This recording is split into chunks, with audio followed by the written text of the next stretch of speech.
میرے رسول کریم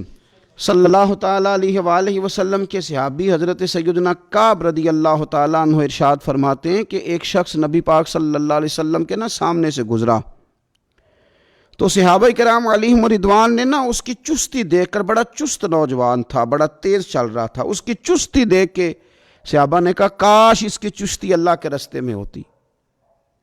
یعنی عبادت میں لگا ہوا ہوتا یا جہاد میں لگا ہوا ہوتا، کاش اس کی چستی اللہ کے راستے میں ہوتی۔ تو نبی پاک صلی اللہ تعالیٰ علیہ وسلم نے فرمایا اگر یہ اپنے چھوٹے بچوں کی ضروریات پوری کرنے نکلا ہوا تو پھر بھی یہ اللہ کے راستے میں ہی ہے، اور فرمایا اگر یہ شخص اپنے بوڑھے والدین کی خدمت کے لیے نکلا ہوا ہے پھر بھی اللہ ہی کے راستے میں ہے، یعنی اگر رزق کما کے بچوں کا پیٹ پالتا ہے پھر بھی رب ہی کا راستہ ہے، اور اگر یہ رزق کما کے بوڑھے ماں باپ کی خدمت کرتا ہے تو یہ راستہ بھی اللہ ہی کا راستہ ہے۔ اور نبی پاک صلی اللہ تعالیٰ علیہ وسلم نے فرمایا اگر یہ اپنے آپ کو سوال سے بچانے کے لیے یہ کام کر رہا ہے، یعنی مجھے کسی کے آگے ہاتھ نہ پھیلانا پڑے، تو پھر بھی یہ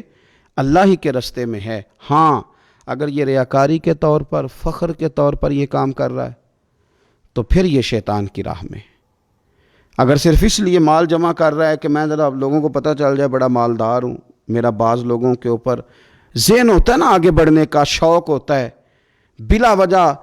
چیزوں کو جمع کرنے کا، فخر بتانے کا، ریاکاری کرنے کا، فرمایا اگر ریاکاری کے ارادے سے ہے تو پھر یہ شیطان کے راستے میں ہے، اور اگر یہ بوڑھے ماں باپ کے لیے رزق کما رہا ہے، چھوٹے بچوں کے لیے کما رہا ہے، اپنے آپ کو سوال سے بچانے کے لیے کما رہا ہے تو پھر یہ اللہ ہی کے راستے میں، پھر یہ جہاد ہی کر رہا ہے، پھر یہ عبادت ہی میں مشغول ہے، یہ اللہ ہی کے راستے میں۔